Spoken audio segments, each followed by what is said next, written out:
Tonight, we're talking about the idea of wrestling with God. Wrestling with God. You know, you see Hulk Hogan, you see Macho Man Randy Savage. Y'all have no idea who those wrestling characters are.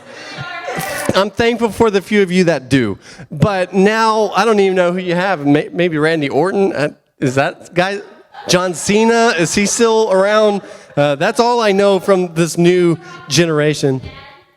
Cool. Wrestling with God. Growing up, man, every Monday night we were sitting in front of a TV watching wrestling, Monday Night Raw or WCW wrestling. So we saw Hulk Hogan, Macho Man Randy Savage, Stone Cold Steve Austin, The Rock. If you smell what The Rock is cooking, we watched The Undertaker, we watched Sting, we watched all of the old school classic wrestlers. And I'm not saying that it was always quality TV, because it's not the case. It's fake, we know that. But the storylines made it interesting. And so every day we would tune in and say, oh, what's going to happen this? Obviously, they would only fight the good matches on pay-per-view, so we never got to see those. But we got to enjoy what was going on. So what would they do? They would wrestle, kind of. I mean, they would punch somebody, and obviously he missed. Sometimes they would slap each other on the chest to make really loud sounds. Bree, come here. No, I'm kidding. Whoa, we can't do that. But we would watch, and it was fun, and it was entertaining, and we're like, man, those guys are cool. And look at them. I mean, they're stinking cool, right? I mean, when you look at all that stuff, you're just like, I want to be on that stage. I want to wrestle. I want to get in there and fight, right? Fighting is now a big thing in sports. You have like boxing and the other one where you're in the octagon and you're just fighting. What's that called again? UFC, MMA, all that good stuff. People love that. Why? Because they get to see someone wrestle. Well, tonight, when we jump in the Bible, we're going to read a story about a man who wrestled with God. It's a pretty entertaining scene. If you're a wrestling fan, man, you're going to love this story tonight. I'm not saying go out and watch wrestling all the time. I'm not saying that. I don't know if it's clean or not. I haven't tuned in 20 years. But I understand people like wrestling. But let's continue on. Recently, I looked back at one of my old brother's birthday parties, and guess what? He's a Tampa Bay Buccaneers fan, and he has been for a long time. And so on his cake, it was a little wrestling slogan. It said like, Chad, and then a couple numbers, which I'm not going to share those numbers, but if you like Stone Cold Steve Austin, you might understand what those numbers mean. But not important for this sermon, so I'm not even going to share those. Guess what? We liked wrestling. And Chad liked the Buccaneers, and I was over there too with a little Tampa Bay jersey. It had number 28 on it, work done on the back. It was pretty cool. I actually still have it. I'm not wearing that Sunday because I'm wearing my Brady jersey, but hey, we still got it. Don't know why I shared that with you, but it is what it is. Brady's in the Super Bowl. The Bucs are in the Super Bowl again. Wrestling, it all kind of fits somehow, some way, right? Somehow, some way. No. Avery's like, no, it doesn't. Okay, well, the reality is, in wrestling and football and sports and life, you're going to see conflict. It's going to be there. How are we going to deal with that conflict? We can either allow it to build our faith, or we can allow it to completely tear that faith down. That's the reality of it. You're going to experience challenges. Yay! But the reality is, we have a choice on how we respond in those moments. And that's what our story leader tonight is dealing with. We have Jacob, and he is about to encounter some conflict with his twin brother, who is a little bit older by like just a couple moments, maybe a minute or two. Actually, it said that when Jacob was coming into the world, he was like grabbing on the heel of his brother. Why that's important, I don't know, but they talk about it a lot. So we have Jacob. And Jacob is known for something that he did that was more of a swindle. Do y'all know what the word swindle means? Bree, do you know what the word swindle means? She said to deceive someone out of something. That's not what you said. To deceive something out of someone. That's what you said.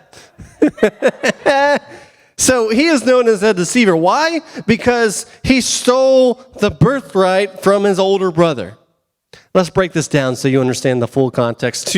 To understand the passages of Scripture that we're going to read tonight, you need to understand the full context of everything going on so that you can sympathize with the anger that Esau had towards his brother. Okay, so let's get down to it. So from a young age, Esau was more of a hunter kind of person. He would go around the land, he would shoot animals, he would bring those back, and he was more of the manly, rugged type. He had like lots of hair all over his skin and almost like a goat. And then Jacob, he was more bearskin, kind of like my arms. I don't have a lot of hair on my arms. And he was mama's boy, you know. He loved his mama, followed his mama around. And there came a moment where Esau is, good idea, throw your phone on the ground. Esau is coming in from a hunting trip and he was hungry. Sydney, say hungry. Sydney, say hungry. You did good. He was hungry. And so he walks into the kitchen and he says, Jacob, I'm hungry. Get me some food right now. And Jacob's over there making some soup, and he said, okay, if that's what you really want, I'll trade you this bowl of soup for your birthright. So Esau was like, that's a good idea. Give me the soup. Okay, that's a silly idea, but Esau was hungry. Let's face it, we make bad choices when we're hungry, right? Yep, absolutely. I make bad choices when I'm hungry. I'm mean when I'm hungry. I'm feisty when I'm hungry. Just want to fight. I want to wrestle when I'm hungry. Why? Because I need food. Big time. So we fast forward, and Isaac, their father, he's getting ready to pass away, and he says to Esau, hey, Esau, I want to give you the birthright, so do me a favor. Go shoot a deer with your nice bow and arrow. Bring it back to me. Cook it the way I like it. We'll eat, and then I will give you my birthright. So Esau goes hunting. And in the meantime, Jacob's mother and him develop a plan. The mother said, hey, Jacob, follow my instructions. Do exactly what I tell you to do. Go get a goat. Bring that in. I'll cook it just the way your father likes. You'll take it into him. You'll wear your brother's clothes, and he will give you the birthright. Now, with that said, this is kind of ordained by God. Not that what they were doing is right, but God would bless the family of Jacob.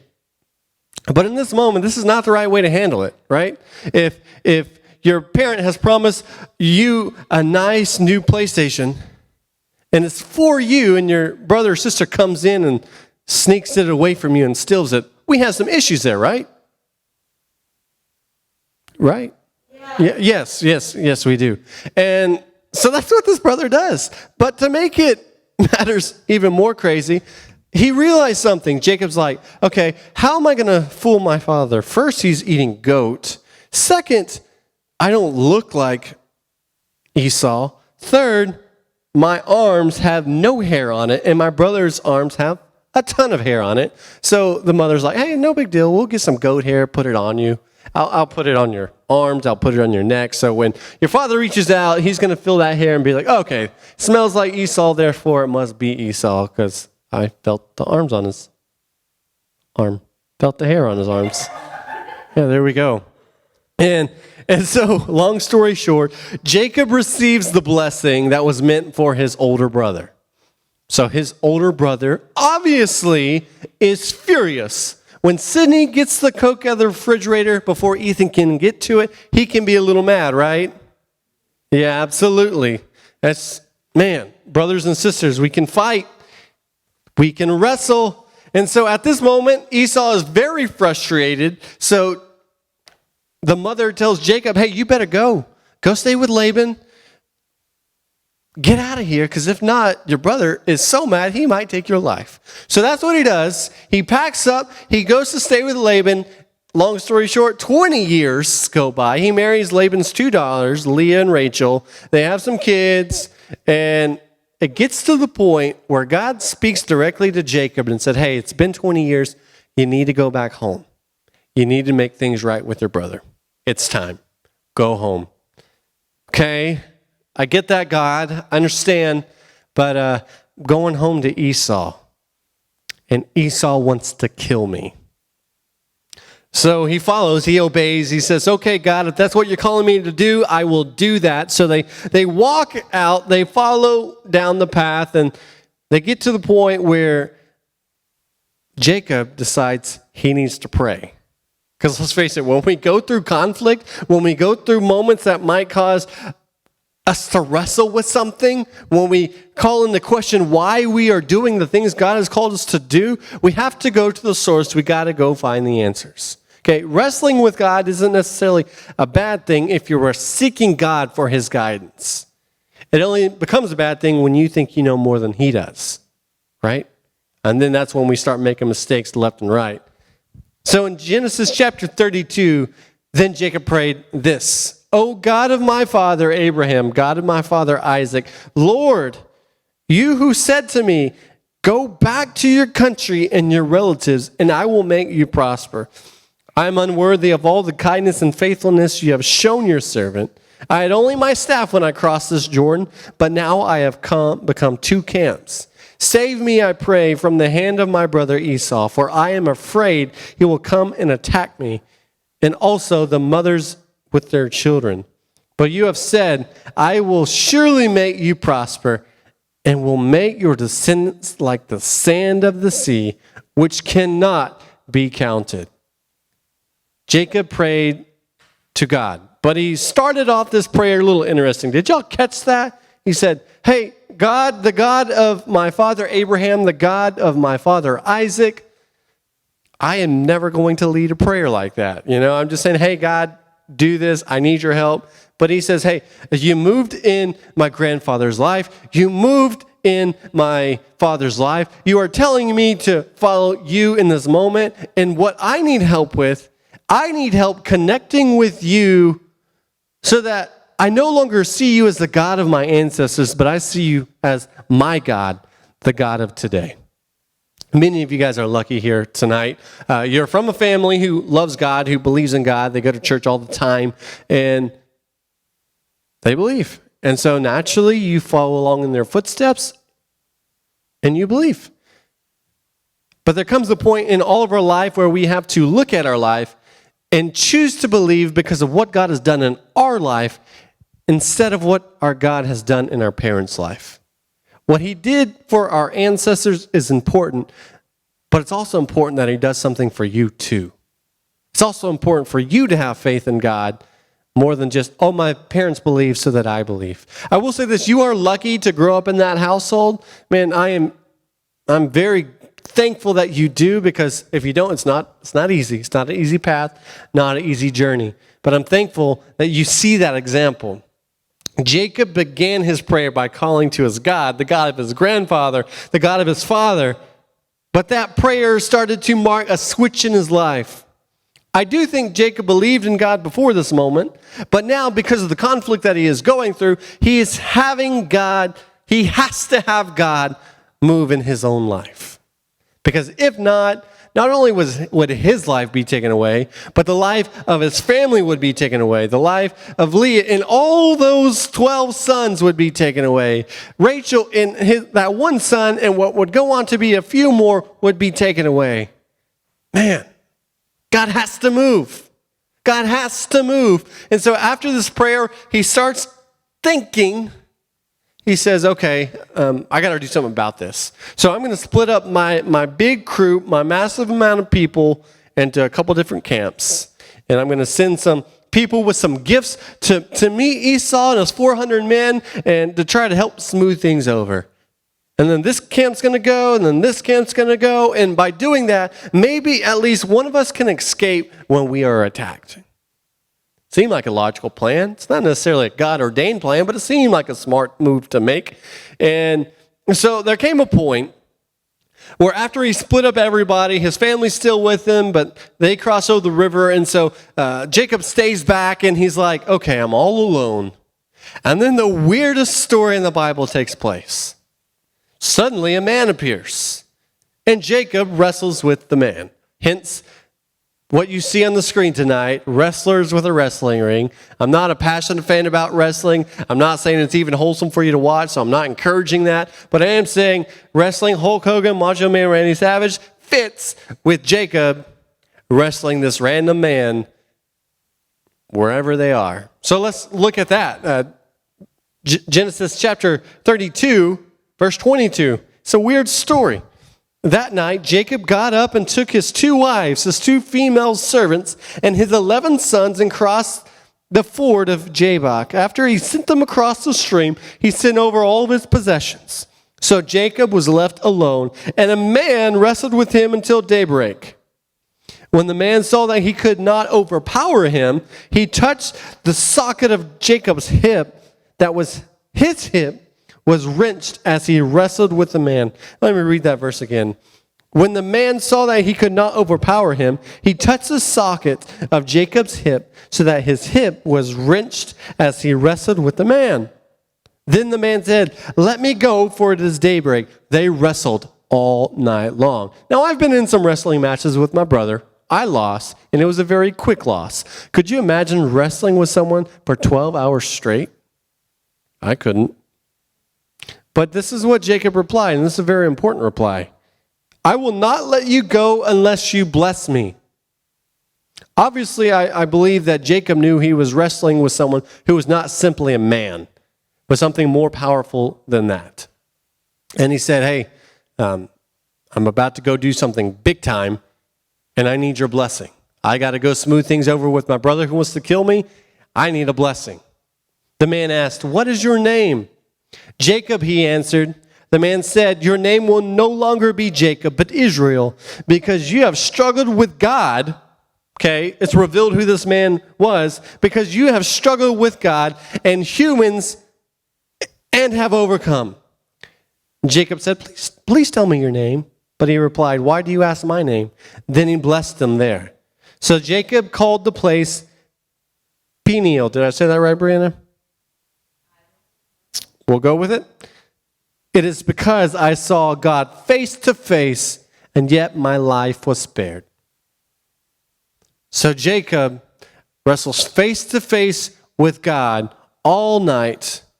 And obviously God could easily overtake Jacob if he wanted to. I mean, it is God. Jacob's not that strong. But God allowed Jacob to persevere. In doing so, Jacob has a hurt hip, which will serve as a reminder that wherever you go, depend on God first before you depend on yourself. But the reality is, Jacob wrestled with God. I don't know how many times in this life that I've been in that same boat, saying, "God, I don't understand this. God, this is frustrating. God, this is hard. I don't get it. I don't get it. I don't understand, but you're telling me to do it, so I got to do it, but it doesn't make sense. God, you got to bless me. You got to help me in this moment." Okay, as you live, you may question. You may say, "God, do you exist? Where are you? Where are you in this moment?" And those questions don't make you a bad person. Let me be real honest with you. As long as you seek God for those answers, if you seek and you knock, the answers will be revealed to you. Sometimes we need to wrestle with God, saying, "God, you got to bless me here because I can't make it if you don't." So Jacob wrestles with God all night until he is no longer known as the swindler who stole the birthright, but now a God seeker. A person who strives to know God. There are a couple observations that I noticed about the story. Number one, Jacob was having his faith in God tested in a big way. And God answered, just like he always does. For Jacob, God was no longer simply the God of his fathers, but rather it was his God. As Jacob wrestled with God, he was allowed to prevail, but the injured hip would allow him to remember God's faithfulness. He must walk in that dependence on him for here on out. So now we're talking about faith. Jacob had the faith to wrestle with God and say, "God, you got to help." And guess what? When we wrestle, when we struggle, when we go through trials, because we will, your faith is grown. If you never go through a difficult circumstance in your life, I have to believe that we won't be dependent on God as much. I wish that wasn't the case. I wish we could be fully dependent from now forever and not walk through any bad situation. But the reality is we lived in a messed up world, a fallen world, and there are times when we need God to move. And there are times where we don't understand, and God tells us to do something crazy, and we're like, okay, but you got to be in this. And once you overcome, your faith is made stronger. Testing helps you to persevere. Testing helps you to become stronger and your faith to grow. And that's what we need, our faith to grow.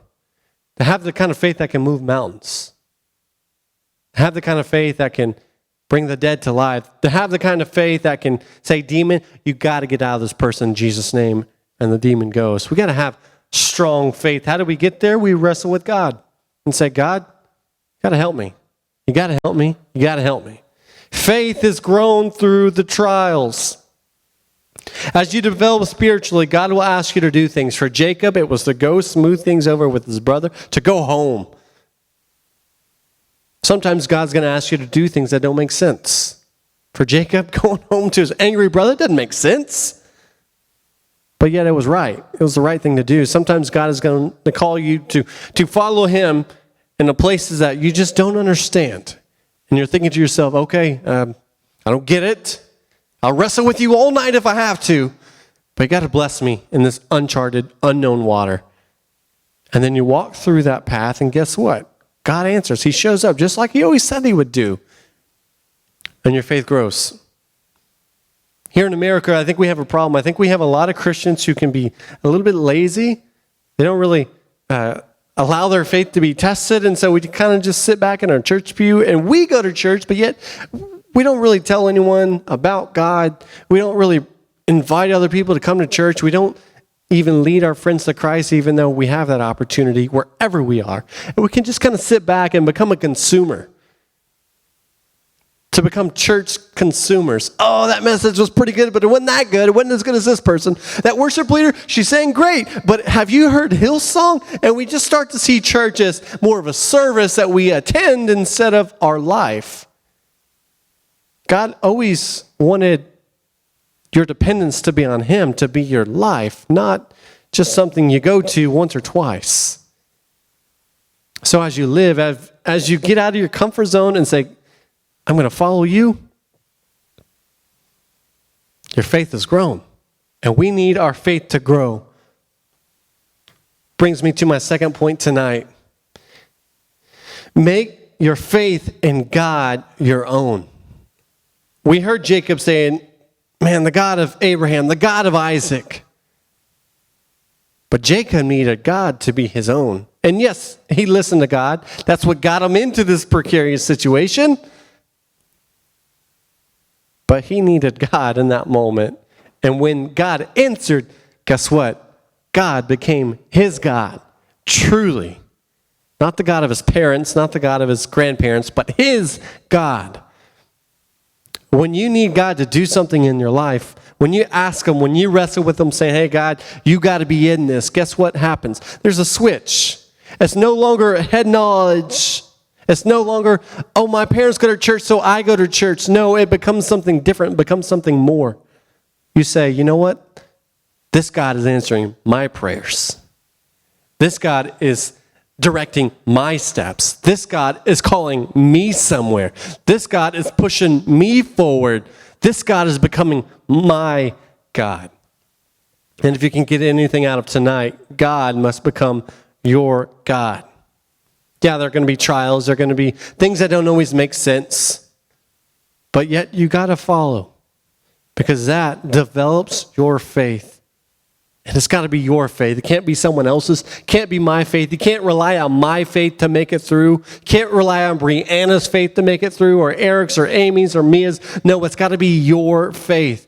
You have to move the mountains. You have to be the one to introduce your friends to Christ. You can do it because God is going to be with you, but it's got to become your faith. You see the board over here. We broke it into 4 categories. One of those is growing in your faith. How do you grow in your faith? Wrestle with God.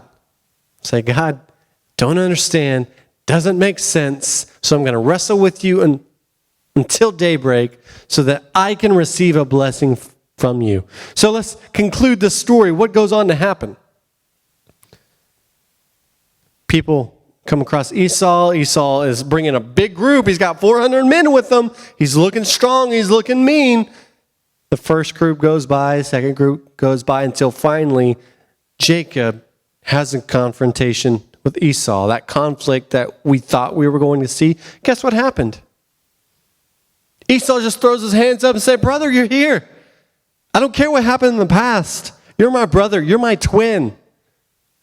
Does that happen if Jacob doesn't have that God moment? I have to believe in this story that God worked on Esau's heart because of the prayer, because of the wrestling, because of that God moment. And it changed their history. Esau did not take his brother's life, but welcomed him with open arms. And the gift that we mentioned, Esau was like, I don't even want your gift. I just want you.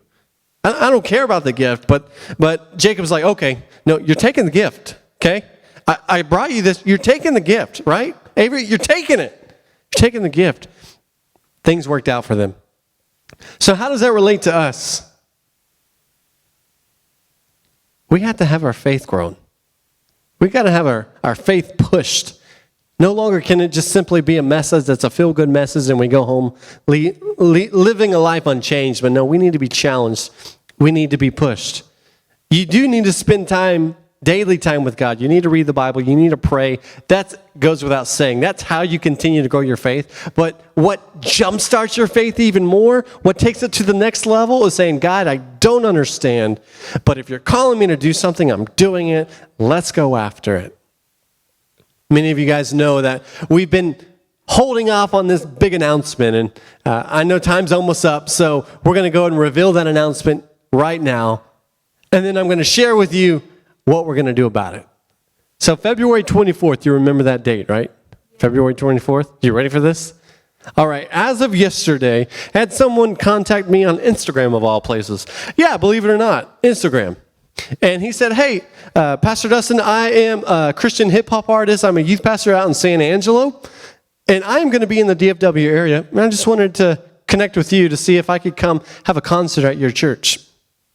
We've never done this here. It's going to be really cool. So CJ Lucky, that's his name. He's going to be having a concert here February 24th. And it's going to be a lot of fun. You've been listening to his music all night. I don't know if you realize that or not, but his music is actually really good, and I think you're really going to enjoy it. But here's the thing. It's not just something for you just to come and enjoy. You know how a moment ago I'm saying, hey, God is calling you to do something? God is pushing you to help grow your faith, to help you work on your evangelism skills. This is a great opportunity. It would be awkward if he came and we only have 10 students in the building, right? Could you imagine that having like a big, massive party and a lot of things planned and we're like, yeah, we got 5 people here. You know what I'm saying? A little awkward. But I'm believing that maybe this night can jumpstart us into the goal that y'all created at the beginning of the year. Why can't we grow 50%? More than 50%, 200%. Sorry, that's what I'm trying to say. Why can't we have 40 students in here? Why can't we have 50 students in here? It's possible. I've seen it. In 2014 and 2015, I was working at a church in Seguin, Texas, and we had 2 of these nights. We called it like a back-to-school night. It's called Brand New. That was the title of the night. God doing something brand new in your life. And each time, we saw close to 100 students there. And our youth group was about 30 at the time. So that's a huge difference. What was the case? Did I know some cool churches? Yes. Did I work with a parachurch organization who brought their students? Of course. But you know what it was more than anything? Students saying, you know what? I believe in what could happen at this event. I'm going to bring my friends here.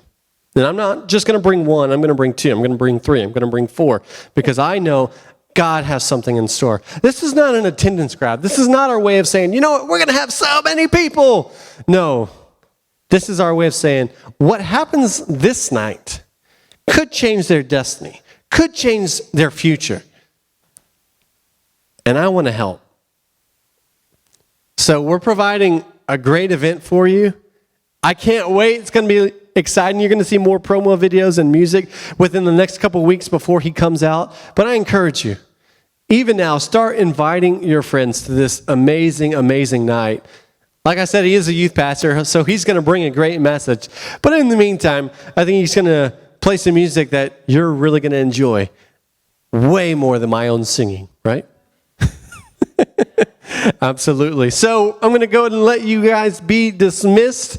Let God use you. Let your faith grow.